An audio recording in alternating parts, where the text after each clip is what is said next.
The rain started just before sunset, light at first, then steady, as if the sky had decided not to stop once it began.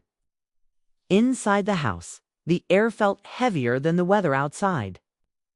Arv stood near the sofa, his hands stiff at his sides, his heart pounding so loudly he was sure everyone could hear it. The living room looked the same as it always had: family photos on the wall, neatly arranged cushions, the faint smell of taboot. Something invisible had cracked, and it was spreading fast. It had begun an hour earlier with a knock at the door. Arv had been in his room when his mother called his name, her voice tight and unfamiliar. When he walked into the living room, his father was standing near the table, holding an envelope. It was plain, with no return address. His mother sat on the sofa, her hands clasped together. His younger sister stood near the doorway, confused, but uneasy, sensing trouble without understanding it. Imran did not shout. He never did. His anger was always quiet, controlled, and that made it worse. "Sit down," his father said. Arv obeyed. The envelope lay open on the table. Inside were papers, copies of documents Arv had hidden for years. Proof of a decision he had made alone, believing it was his burden to carry. He felt the blood drain from his face. "Do you know what this is?" Imran asked. Arv opened his mouth, then closed it again. Words failed him. He had practiced this moment in his head so many times, but none of those rehearsed speeches survived the weight of his father's stare. His mother spoke first, her voice trembling. "Why didn't you tell us?" That question hurt more than anger would have. Arv looked at her, at the worry etched deep into her face, and felt a sharp twist in his chest. He wanted to say he was scared, that he didn't want to shame them, that he thought he could fix everything on his own. But before he could speak, Imran lifted one of the papers. "This could ruin us," he said calmly. "Do you understand that?" Arv nodded slowly. "Our family has a reputation," Imran continued. "People trust our name. They respect it. And this," he tapped the document with his finger, "this threatens all of it." Arv finally found his voice. "I never meant to hurt anyone." Imran's eyes hardened. Intentions don't erase consequences. Silence fell over the room. His sister shifted uncomfortably, her eyes darting between their parents and Arv. She wanted to say something, but fear held her back. His mother stood up, pacing slowly. "We raised you better than this," she said, more to herself than to him. "How could you make such a choice without telling us?" Arv stood as well. "Because I knew you wouldn't understand," he said, the words coming out faster now. "'Cause I knew you'd look at me like this." Imran straightened. "Like what?" "Like I've already destroyed everything." That was when his father made the decision. Arv saw it in Azizah's shift, firm and final. Imran walked to the front door and opened it. Cool air rushed in, carrying the smell of rain. "You need to leave," Imran said. The words didn't register at first. Arv stared at him, stunned. "Leave." "For now," Imran said. "You've brought something into this house that we can't carry." His mother gasped softly. "Imran," he raised a hand to stop her. "We cannot fix this tonight. We cannot pretend it doesn't exist." Arv's heart pounded. "Harder, you're throwing me out." "I'm asking you to go," Imran replied, "until you can live honestly, till you can face what you've done." Arv looked at his mother, hoping she would intervene. Her eyes were wet, her lips pressed together, but she said nothing. She couldn't choose between her husband and her son, and that silence felt like betrayal. His sister finally spoke. "Bye." Her voice cracked. "Where will you go?"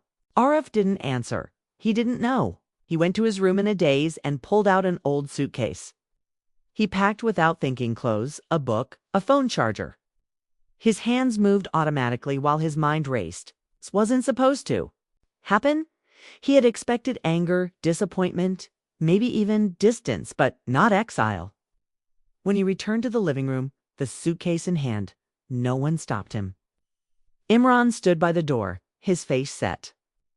His mother wiped her tears quickly, as if ashamed of them. His sister stared at the floor. Arv hesitated, hoping someone would speak. No one did. He stepped outside. The rain soaked his hair and jacket within seconds. Behind him, the door closed with a soft click. Not a slam, not a dramatic sound, just a quiet ending. That sound followed him down the street. He walked without direction, the suitcase heavy in his hand, the world blurred by rain and disbelief. Every step felt unreal. He kept expecting to hear his name, to feel a hand on his shoulder, pulling him back. It never came. That night, Arv slept on a bench at a bus station. The lights buzzed overhead and people came and went, paying him no attention. He stared at the ceiling, replaying the scene over and over. The envelope, the documents, his father's calm voice, the open door. By morning, something inside him had shifted. The shock faded, replaced by a dull ache. And beneath that ache, something darker began to form. In the weeks that followed, Arav tried to call home. His calls went unanswered. Messages stayed unread. It was as if he had vanished from their lives entirely. His friends avoided him, unsure what to say. News traveled fast in tight communities, and whatever story had been told, it was not kind. He moved from place to place, sleeping wherever he could, working small jobs to survive. Each night, the same thoughts returned. They had chosen their image over him. They had decided he was the risk, the problem to be removed. At first, he blamed himself. He replayed every choice, wondering where he had gone wrong. But as days turned into months, blame slowly turned outward. They hadn't listened. They hadn't tried to understand. They hadn't even given him a chance to explain. His father, the man who taught him about strength and fairness, had judged him without mercy. His mother, who once promised unconditional love, had stayed silent. His sister, the one person he thought might stand by him, had been too afraid.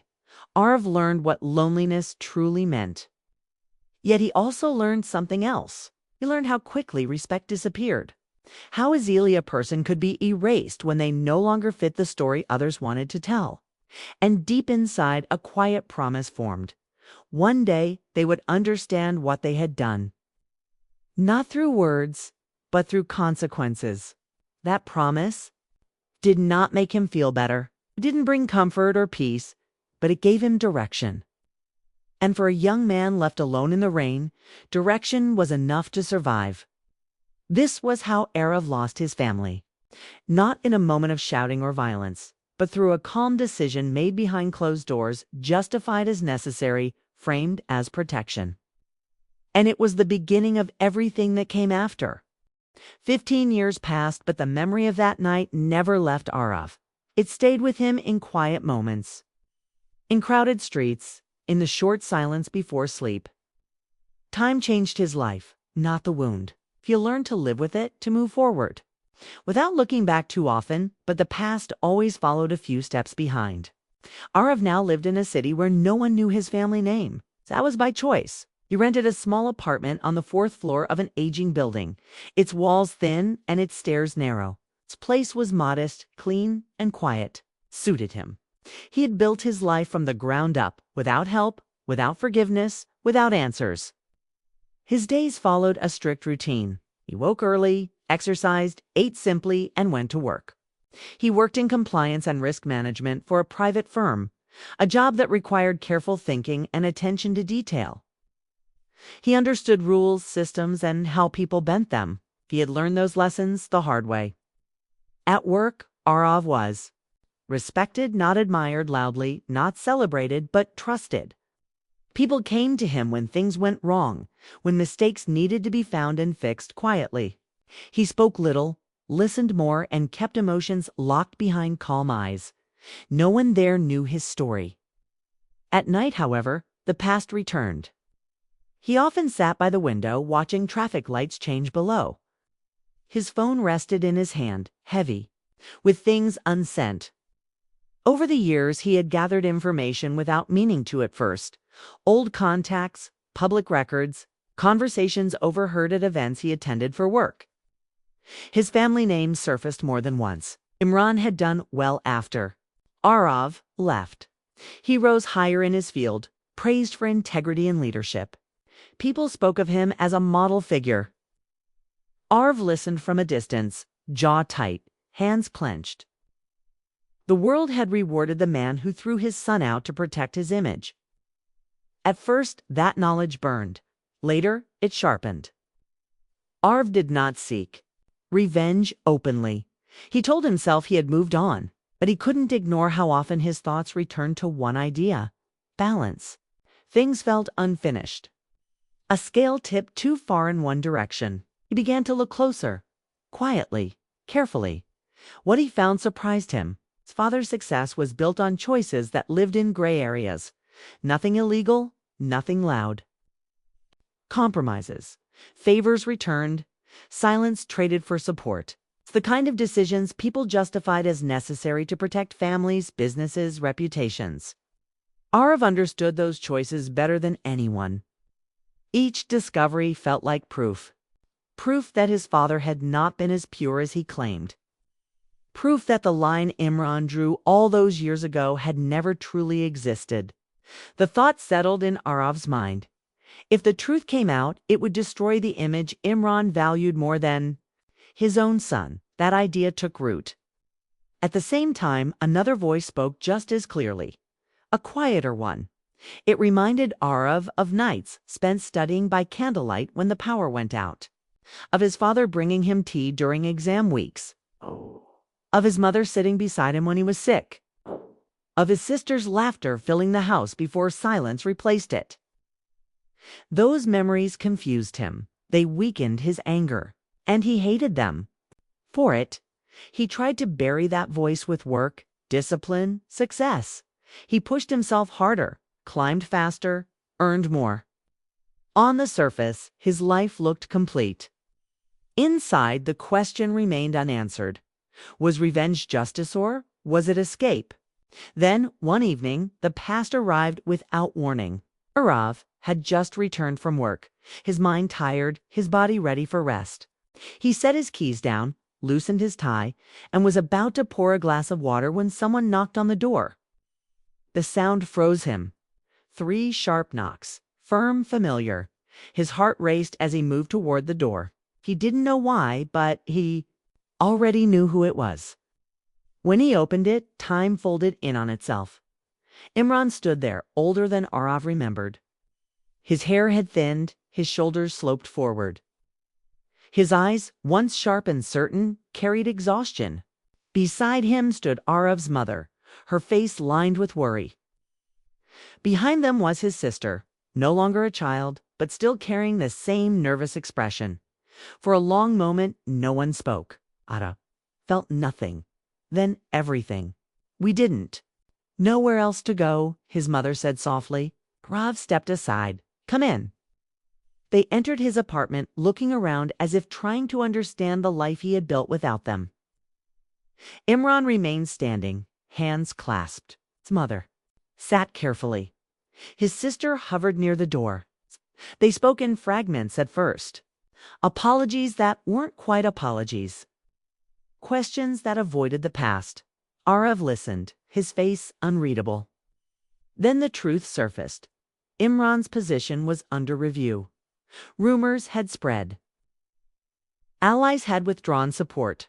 People who once praised him now kept their distance. The system he had trusted was turning against him. We need help, Imran said quietly. The words landed heavy. Arav felt a strange calm settle over him. For years he had imagined this moment differently. Shouting, tears, accusations instead. There was only silence and opportunity. He could help them, or he could end them. That night, after they left, Arav sat alone at his kitchen table. He laid out everything he knew, every detail, every connection. The power rested in his hands. His phone buzzed with a message from his sister. We were wrong. I was wrong. I was scared. I'm sorry. He didn't reply. He slept poorly, his mind racing. Images of the past and present clashed. The door closing behind him. The door opening now. In the following days, Arav met his father twice more. They spoke carefully, like strangers negotiating terms. Imran did not demand forgiveness. He did not defend his past choice. He spoke only of fear, of pressure, of believing he had no other option. I thought I was protecting everyone, Imran said. Arav believed him. That made everything harder. Each meeting pushed Arav closer to a decision. He could expose the truth and feel the weight lift from his chest. Or he could step back and carry it alone again. Revenge no longer felt simple. It felt heavy, permanent, and still the desire remained. This was the conflict that consumed him. Not whether he could take revenge, but whether he should. The past had returned, not to ask for forgiveness, but to test who he had become. And Arav knew that whatever choice he made next would define him more than the night he was thrown out ever had. Arav woke before sunrise, his mind already restless. The city outside his window was quiet, the kind of silence that only existed for a few minutes before the day began. He sat on the edge of his bed, staring at the wall, feeling the weight of the choice pressing down on him. Today, he knew something would end, or begin. He showered, dressed, and moved through his apartment with calm control. His phone lay on the table unlocked, filled with files, notes, and names gathered over years. Everything he needed was there. One move, and his father's carefully built image would fall apart. The truth would spread fast. It would be no way back. Arav made coffee, but barely touched it. His hands were steady, but his chest felt tight. He told himself he was ready. He had waited long enough. He had earned this moment. Yet his mind kept drifting. He remembered standing in the rain with a suitcase. He remembered the long nights that followed, the hunger, the fear, the silence. He remembered teaching himself to survive without asking anyone for help. Those memories fueled him, reminded him why this mattered. Still another memory pushed its way forward. His father teaching him how to ride a bike, running beside him, shouting encouragement, his mother packing extra food for school trips, sister laughing so hard she cried during family dinners. Arav pushed the thoughts away and left the apartment. He walked to a small cafe near the office district, a quiet place he had chosen on purpose. He sat at a corner table, ordered tea, and waited. The door opened a few minutes later and Imran stepped inside. His father looked worse than before, tired, worn. The confident posture was gone, replaced by careful steps and cautious eyes. He spotted Arav and approached slowly. "Thank you for meeting me," Imran said. Arav nodded. "Sit." They sat in silence for a moment. The cafe buzzed softly around them, unaware of the tension at the table. "I know you don't owe me anything," Imran said. "I won't pretend otherwise." Arav watched him closely. "Then why are you here?" Imran took a breath. "Because whatever happens next, I wanted to face you, not hide, not send messages. You deserved that much, even if I realized it too late." The words landed heavy but honest. Arav leaned back. "Do you regret it?" he asked. Imran did. Not answer right away. He looked down at his hands, then up again. "Every day," he said. "But regret doesn't change what I did." "No," Arav said. "It doesn't." They spoke for a while, not arguing, not defending, just laying truths on the table. Imran admitted fear ruled his decision years ago. Fear of judgment. Fear of loss. Fear of losing control of everything he worked for. "I chose what was easy," Imran said, "not what was right." Arav felt a sharp ache in his chest. This was not the victory he imagined. There was no satisfaction in watching a strong man admit weakness. When they left the cafe, Imran stood and hesitated. "Whatever you decide," he said, "I will accept it." Arav watched him walk away. That afternoon, Arav returned home and sat alone. He opened his laptop, reviewing the files once more. Everything was clear. The impact would be immediate, public, final. He imagined the outcome. His father would lose everything he valued. His mother would retreat into shame. His sister would suffer quietly, once again caught between two sides. And Arav would stand alone at the center, proven right but still carrying the same emptiness. He closed his eyes. Was this justice? Or was it another form of escape? The doorbell rang. Arav opened the door to find his sister standing there, nervous but determined. He stepped aside, letting her in. "I won't stay long," she said. "Quickly, I just needed to say something." Arav waited. "I was younger then," she said. "I was scared. I didn't understand how bad it was for you. I should have spoken up. I didn't, and I live with that." Her voice shook, but she didn't look away. "I'm not asking you to forgive anyone," she continued. "I just want you to know that no matter what you do, I see you. I always have." Arav nodded slowly. "Thank you." When she left, the apartment felt quieter than before. Night fell. The city lights flickered on. Arav sat at his desk, phone in hand, ready. The message was drafted, the attachments prepared. His finger hovered over the screen. This was the moment he thought about the life he had built. The man. He had become calm, controlled, independent. He realized something then. If he sent the message, his past would define him forever. If he didn't, the choice would. Arav lowered his phone. He deleted the draft. The action felt small, almost meaningless, but the weight lifted instantly. He sat back, breathing deeply, feeling something unfamiliar settle in his chest. Peace. The next day, he met his father one last time. They walked through a park, side by side, not close, not distant. "I won't destroy you," Arav said. "Not because you don't deserve consequences, but because I won't let your choices shape mine anymore." Imran stopped walking. His eyes filled, but he nodded. "That is more than I deserve." Arav turned and walked away. He did not help his father regain power. He did not step in to fix things. He gave advice when asked, nothing more. Boundaries replaced anger. Distance replaced obsession. Life moved forward. Months passed. The storm around Imran faded into quiet. Consequences. His career never fully recovered, but it didn't collapse either. The family adjusted to a simpler life. They spoke occasionally, carefully, learning how to exist without pretending. Arav focused on himself. He traveled, he took risks, he allowed himself to feel things he had buried for years.